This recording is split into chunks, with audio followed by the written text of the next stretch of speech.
Welcome to FBI Tech Tuesday. This week, building a digital defense for business email compromise.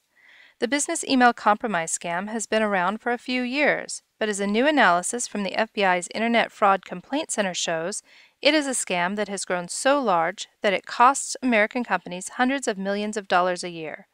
Worldwide, this scam racked up more than $5 billion in losses or attempted losses between October 2013 and December 2016. There are a number of variations on how this scam works, but here are the basics.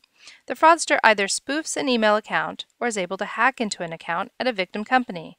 The fraudster then sends an invoice to a second company demanding payment. Both companies typically have a long-standing relationship, and that invoice doesn't look out of the ordinary. The fraudster arranges for the funds to be wired to an account he controls. In a variation of this scam, the fraudster gets control of an email account belonging to an executive at the victim company, a CEO, a CFO, or the like.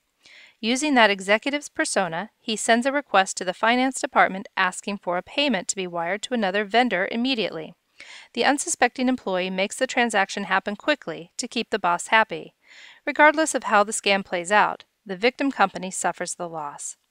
Of particular concern in Oregon are the small and medium-sized businesses that are getting hit by this scam. Due to their size, they are often less likely to prepare for or recover quickly from such a scam. So what can businesses do? Here are a few options.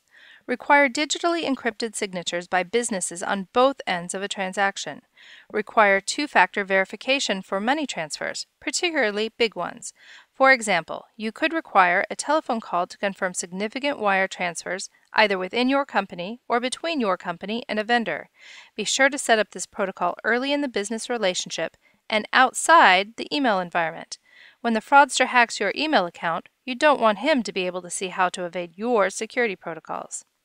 When confirming requests, don't rely on phone numbers or email addresses embedded in the request. Look up the number from an external source when calling. For emails, make sure you forward your responses as opposed to hitting reply. That way, you are using a real, not spoofed, email address by manually typing it in or accessing it from your existing contact list.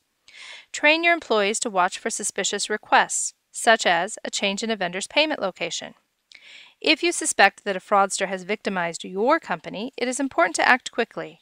Contact your bank right away and call your local FBI office. Also, make sure you report the incident to the Internet Fraud Complaint Center at www.ic3.gov. That's IC3.gov.